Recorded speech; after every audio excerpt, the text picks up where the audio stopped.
Good morning, ladies and gentlemen. We are live on Maine's TBD Connection Business Networking Podcast Coffee Hour. This is your host, Jake McLaughlin, live at your local mortgage lender, Academy Mortgage in South Portland. Huge thanks to Noah Fennessy with Legal Shield for sponsoring this and your local networking chapter, TBD Connections, for supporting this. This podcast is for local entrepreneurs and motivated career professionals looking to get their name out there, or simply for your listeners thinking about building a brand but would like to learn first from those doing it. Today's guest, owner of Cleaner's Joy, Hussein Adan. Hussein, tell the people where they can find you.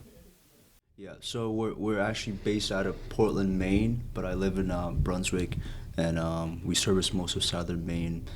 So Portland, South Portland, Greater Portland, anywhere near those areas. Yeah. Cool. And you're on track to surpass, what is it, 100 Google reviews? Yes. Okay. Yeah, that's the goal for this year. Currently at 90 reviews right now for the first year, and want to double that next year. That's awesome. Yeah. That's awesome, man.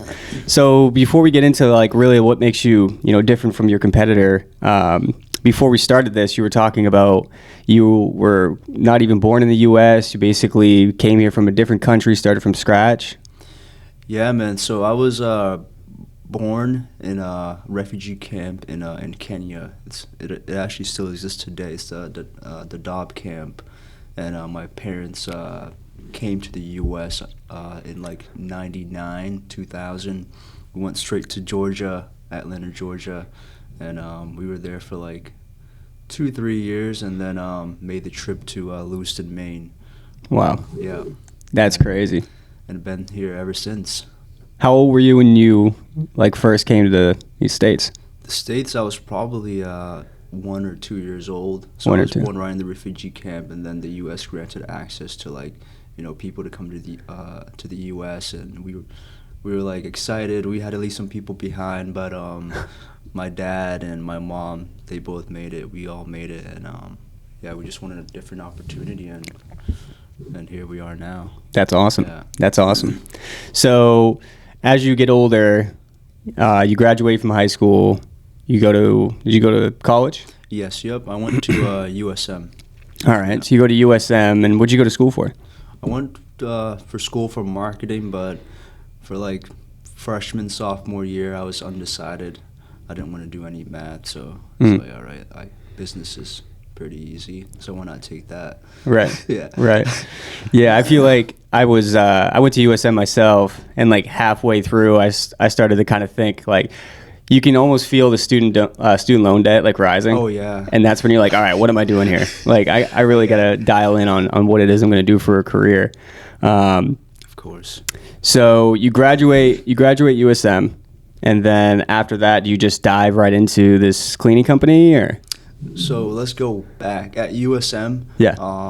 It was my junior year, and this was when I was in marketing, but I was looking up, jobs after college because I'm going to graduate soon. And my friend, some guy came into his classroom. I believe he was from College Works or College Entrepreneurs, it's called. And he was just giving a lecture to these students about starting their own business and how they teach them how to start their own business. And one of the industries they use is painting. It's low cost. They pay for all the supplies. They pay for your sales training. And I went through 3 rounds of interviews. Was basically, telling this guy I need to get into this internship. Yeah. And finally he called me back, says I'm accepted, and I went to Boston for 2 days, sales training, 10 hours, and after that I was knocking on doors. So this was pre-COVID. Yep. But COVID was just about to start, and I'm running my business.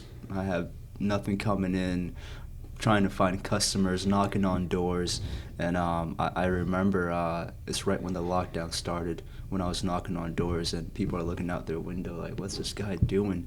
Oh my gosh, it's so crazy that was 2 years ago. It's crazy. It doesn't even feel real. I don't even remember what I was doing at the time. I don't either. Yeah. But yeah, so I was dropping 500 flyers a week and just trying to promote my business. And after I couldn't do that, I had to move to Facebook. So now I was doing Facebook marketing, posting in local groups, across southern Maine, just advertising my business and stuff, and ended up selling like $10,000 off Facebook. So that kind of like helped me get some business, and then from there get some referrals as well. That's awesome. Yeah. That's awesome. Yeah, I would say like it was the entrepreneurship class that, you know, is my top favorite. I think that's everyone's top favorite too. Once you start getting into business school, because the idea of like making your own schedule, I think that's like a new thing with the up and coming generations is people, you know, the idea of working for like your corporate company for, you know, 30 plus years on a salary based income. Exactly. And right. And you're just kind of, when you start, you don't know if it's going to be 3 years. You don't know if it's going to be 5 years before you're promoted to the next rank. That just doesn't seem as desirable as building, you know, your business from scratch. Exactly. So as you progress, I mean, what was the real starting point to the cleaning company? What made you decide, I'm going to run a cleaning company, we're going to call it Cleaner's Joy, and that's a great question. We're going to take it off. So after the cleaning, I mean, after the painting, I ended up doing $50,000 in revenue. I learned some new skills. Before that, I could never talk to anybody. I mean, especially with sales, I was getting so much objections. I was just in my own head, you know, just like, I can't do this. And there was times I wanted to quit, but just kept pushing. Got through that, and they wanted me to come back, but I didn't want to go back. I already had the entrepreneur spirit in me, so I just wanted to take what I've learned and use it somewhere else. And I don't know if you've heard, but there's a money Twitter. It's like a money side of Twitter, and I have it. And it's just a bunch of people who run their own business, and one of them is like drop shipping, e-commerce. And then one day I saw a post from this guy named Rohan, and he's talking about service industries and how he's made so much money from cleaning, and he hasn't even seen a house. And I'm like, wow. Really? Money Twitter, though. Money Twitter. So how does Money Twitter work? So basically, I mean, everyone just motivates each other. People post screenshots of their drop shipping, you know, revenue and their e-commerce business, and people are making like $100,000 a month, and you see that stuff, and you're like, wow, if they can do it, you know, I can too. So this guy's posting about the cleaning industry, and he's just telling us, you know, this is what I did. This is what it took. This is how long it took me. It took me 30 days, and he had a course actually, and it teach you how to start a cleaning business in 30 days. Yeah. So I bought the course November 2021. Followed everything, you know, got my website, got my domain. Took me like 10 days to pick a name.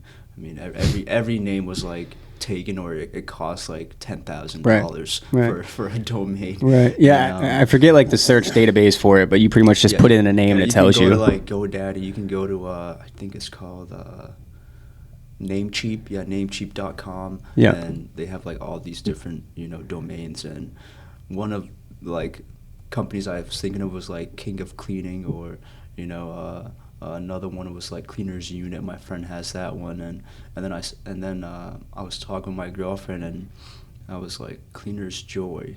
All right, so because it was a list of names, and this I don't remember the website, but you type in like the keyword like cleaners, and then it just comes up with a bunch of like other names that go with it. So it had like Cleaner's Happy, Cleaner's Joy. Yeah. I was like, I like that one. So I searched around, tried to see if it was trademarked. It wasn't trademarked. So I was like, all right, let me just buy this one. You know, no one had it, but yeah, and now it's just a brand of mine, and I want to keep on growing it. That's awesome, man. That's awesome. And you've been running this for how long? 11 months. 11 months, and you have how many employees? 15. That's awesome. Yeah. That's awesome. You got a whole team under you. Yeah. That's pretty cool. Thank you. So, yeah, I mean, I've been doing what I'm doing now for like a year and a half. Prior to this, I did work for a corporate company. I mean, Academy Mortgage is also corporate, but it's very much more entrepreneur-minded driven. But this was like your black and white corporate company. And I was there for 2 years. And after that, I was like, you know what, I gotta figure something out. So I was still in school for business, and as I progressed through that, well, let's take it back a step. So before I even went to school for business, because this was actually my second degree, I originally went to school to be a firefighter EMT. Okay. Right. So when I first got out of high school, I was like everyone else. I had no idea what I wanted to do. Right. I had no idea. I didn't come out of high school and I was like, I want to be a mortgage loan originator. That sounds exciting, you know? But no, I knew I wanted to help people. I wanted to be part of the community. You know, I wanted to wake up and feel like I was adding value back. So I ended up going to school. I did the whole 9 yards, got my fire science education, got my EMT license, all that stuff. Wow. And one thing they have you do now is when you join a local municipality is they want you to have some education with grant writing. So I ended up writing a grant with Sarah Hebert down in Auburn. She works at one of the Auburn fire departments. And basically she just fills the need for annual funding for the department. Wow. Yeah. I mean, a lot of people don't know this, but a lot of fire departments are, every year they have this certain set budget, which is never enough.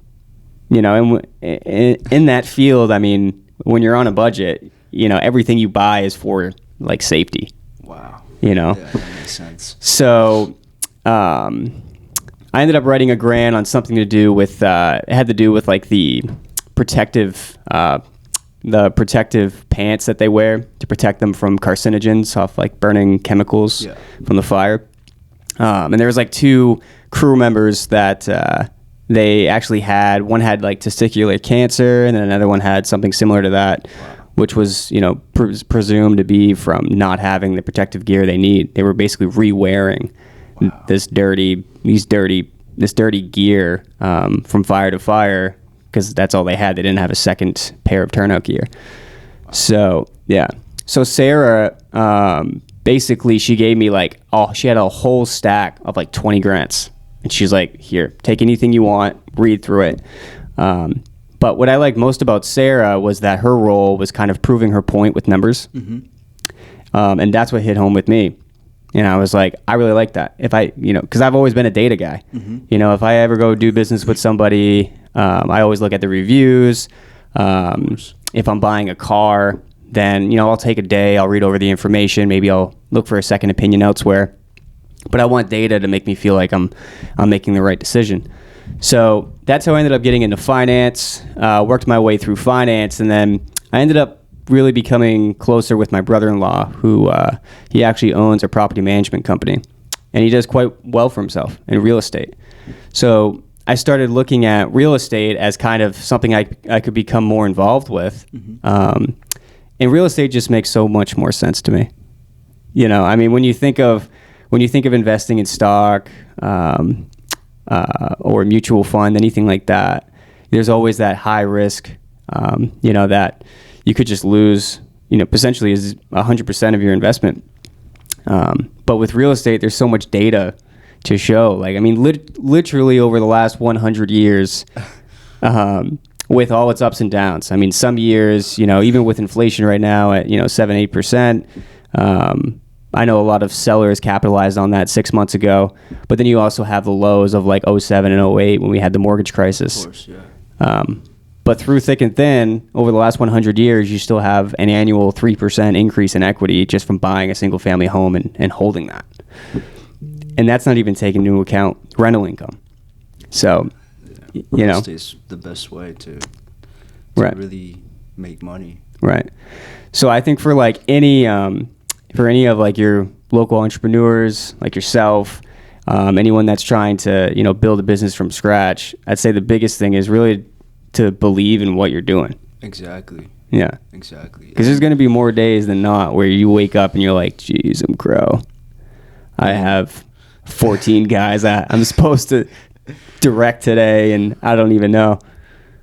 Yeah, honestly, it's just I would say just putting trust in other people and trusting them to you know, do their part, letting them, you know, be smart and take you know, be a leader when they're out in the field. I just give them the tools, So, for example, we work with, people who are already self-employed. They already run their own business. They already come from the cleaning field, and we don't have to train them. They're already people, oriented. They communicate good, and the only thing is these people, they do a lot of cleanings. They might not have a website. They might not have an online presence. So that's where we come in, and we give them the online presence. We give them the jobs. We take care of the business operations, and they just have to clean. And we also pay them a livable wage as well. And all of our cleaners they're insured, they're background checked, and they come with their own supplies. So it's a win-win for everybody. That's awesome. Yeah. That's awesome. And you talked about, leading. Yeah. Like, that is something that I think that needs to be dialed in on for anyone that wants to start a business, is like, you're the leader, which means, what do leaders do? They make decisions in the room that a lot of people are not sure about. Exactly. And that's the biggest thing, is like, I call my office, like, just when I come here, instead of working from home, that's where it's like, all right, I need to come up with something today that's going to drive my business. Exactly. Right? And I can't do that from home. Like, I need to go into the office. I'm going to sit in the office, and in my 8, 10-hour, 12-hour day, whatever comes up that day, I'm also going to come up with a new marketing, campaign of how I'm going to get my name out there. And I don't have to have a whole lot of reasons why I should do it. Right? Exactly. It could just simply be, this is going to be another way to get my name out there, get my face out there, talk to more people, Once you make that intention, it's just easy to get started. Right. And I think that's what most people lack is, they don't really make the intention. They'll just say, oh, I'm going to do it, or I'm going to do it tomorrow. I'm going to do it next year. Yeah. Just do it today. Just jump in. Yeah. Just figure it out. Make mistakes, fail, whatever it may be. Yeah. Because when I was painting, I was working, like 90 hours a week and painting by myself most days because I didn't have employees. I was getting all the jobs, but I wasn't hiring anybody. So just, making those mistakes, failing first. You got to learn first before you can be successful. Right. And it took me a while, but yeah. Definitely. Yeah. I mean, when I started, I spent probably a solid 3 to 6 months reading mortgage guidelines. That was my day to day, is just like, in any phone call I had, someone had questions, I said, that's a great question. Let me put you on hold real quick. Let me confirm with my underwriting. And then I'd spend 5 to 10 minutes reading guidelines, maybe go ask a manager or whatever, and just dial in on that further after the conversation. Of course. And that was tough, but it's like, you got to also remember why you're doing what you're doing, right? It's like, you believe the ROI for yourself is going to be worth it at the end of the day. You have to have a why, or you can't. You won't be able to keep pushing. Right. Right. Yeah. And a good way to think of it too is like making those executive decisions for yourself, being like, all right, I'm not going to like the next, 3 to 6 months of this year, because I'm going to have to make a lot of sacrifices. Right. Of course. Like, I think the biggest sacrifice that I made is, sleeping a full 9 hours, like, I think my best days are when I'm up at like 5 o'clock, and then I go to the gym. I work at World Gym. Winter hours, it opens at 5. So, wow, perfect. Yeah. So I'll get up even earlier, go to the gym, work out for an hour. I think that's a great way to ground myself. And then back to my place around like 7, shower, get ready. By the time 8 o'clock comes around, I've already run through my emails, and I'm just full go. Like, I have my coffee, I feel good, and my energy is just, that goes all the way through the day. That's what I feel like. The earlier you wake up, the more you get done. Most of the time everyone else is already, they're already sleeping, know, and whether you're working out, putting together a marketing strategy, whatever it may be, it's just good to do it early. Oh, yeah. For sure. Get that started. For sure. And especially with the winter months too coming in, because you have people that I myself too, I get a little, seasonal depression. It gets darker out. Of course. Right? That's all of us. Right? So the day may end sooner, but the day also starts sooner. Exactly. Right? When you're on a 9-hour sleep schedule, I mean, you just see the days get shorter. But I don't know. That would be my 2 cents there is winter months, wake up sooner. Oh, yeah. That's a good hack for the winter months, especially since it gets darker. Right. Right. So much earlier than usual. Yeah. So you do, as part of your cleaning company, you do residential, you do commercial. So if I were to if someone were to call you and be like, hey, I want my, my living room, my entire downstairs clean, is that like a all day event, or how long does it take you to get in and out? So we have 2 options. We have a flat rate that we charge, to just clean the whole home. And then we also have an hourly rate for people that may be on a budget, or they don't want the whole house clean. They just want a bedroom or a living room cleaned. That starts at $60 an hour with a minimum of 3 hours. So we're pretty flexible that way. Okay. Yeah. Gotcha. And then for 2023, how booked out are you? Right now we're not that much booked. We have some recurring customers, but there are spots that we can fill. Like I said, we have 15 cleaners. That's awesome. Cool. So there's so much we can do. Huh. Okay. I mean, in the summer we were doing 10 cleanings a day. Yeah. And now since it's winter, I think we're at 4 or 5 a day. So there's so much work that needs to be done for sure. Okay. So today's Tuesday. So if all of a sudden after this podcast, one of my realtor friends calls you and says, hey, I have a showing to do on Friday. Mm-hmm. I know this is pretty last minute, but would you be able to get someone in there in the next day or two? Yep. Yeah, okay. we have cleaners, on standby. As soon as someone makes a booking on our website, or I create a booking for them, the cleaners get a notification on their phone, and depending on where that cleaner is, based on that location of the booking, that's who the cleaning is going to be assigned to. Okay. Yeah. Gotcha. Jeez, I may just use you to clean my own place. That's the biggest thing is cleaning my own place. Yeah. Oh my gosh. And that's who we help. We help busy people. We help families. We help homeowners who just don't have the time to clean. And they could be at work, they could be at a doctor's appointment. No matter what, they'll come back to a nice and tidy home by the time we're done. Now, did you start doing both, commercial and residential, or did you dabble in residential and then we're like, all right, I have to strategically expand here? So we started residential first because I wanted to allow people to book online. I noticed that not a lot of cleaning companies offer that. Mm-hmm. And everyone's just old school, and people want you to call in, get a quote, get a walkthrough, take 2 days to give you a quote, and it's just a circle. So yep. So we make it really convenient. You can go on cleanerstory.com. You just put in your bedrooms, your bathrooms, the size of the home, and book right online in 60 seconds. Yeah. That's awesome. Yeah. That's awesome. Yeah, I think definitely being diverse in in any form of your business industry is huge. It really is. Especially now, because it's you can go on social media, you can go on Google, and you can look at anything, research anything in a second. So, for me, I have clients on a daily basis where, let's say they want to do a multi-unit. Well, they don't want to just do a 30-year fixed. I mean, they may want to talk about doing a renovation loan. They may want to, at the end of the day, maybe just do a complete build of a property, right?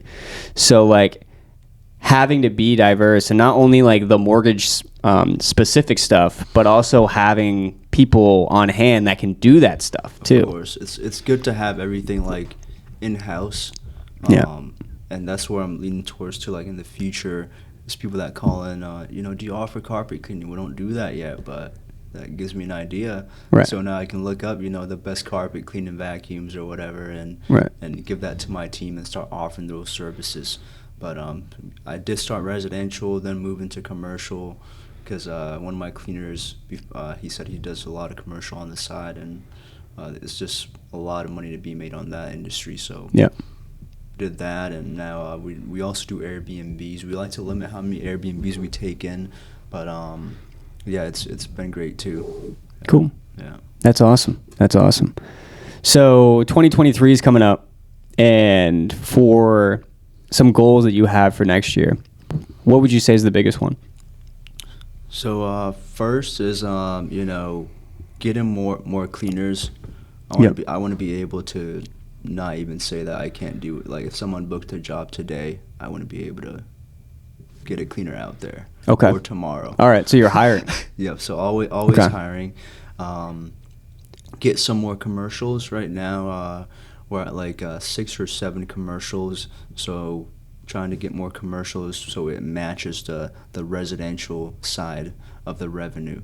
Okay. I mean, it's like 95% residential right now. I'd love to 50-50, both sides. Okay. For the residential and commercial. That's awesome. All right. Any specific areas you're looking to target, or? Portland. Okay. Portland, yeah. That's All where right. everyone is, and there's a lot of businesses here that that need cleaning and maintenance and just property maintenance, whatever it may be, Yeah. commercial side, and we wouldn't be able to service them. They don't know about us yet, but they will. Right. Yeah. Right. Yeah. I'd have to say similar to the end of what you just said there is just getting more people aware of what I do.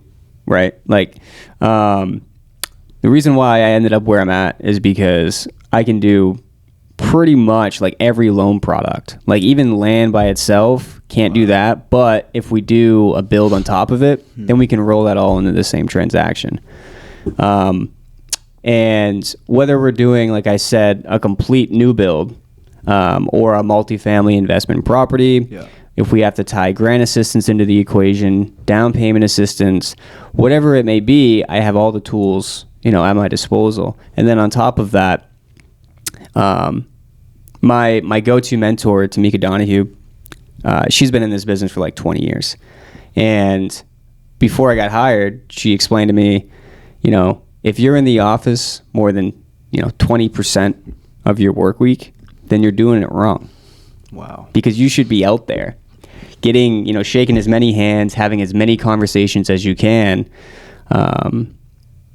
So that way people are just aware of what you do and how much of it that you can do.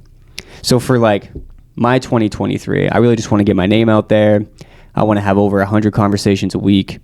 And it doesn't even really have to be about, taking out a mortgage now, right?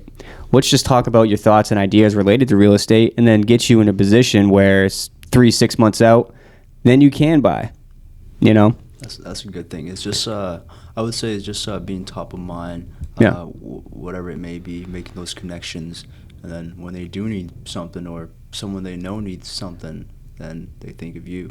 Right. Yeah. Right. All right.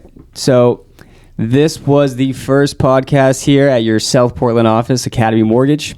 This is the local business networking podcast. So I just want to shout out to all my young entrepreneurs, all my small business minded individuals that just want to figure out, geez, I really want to do this, but how do I get it off the ground?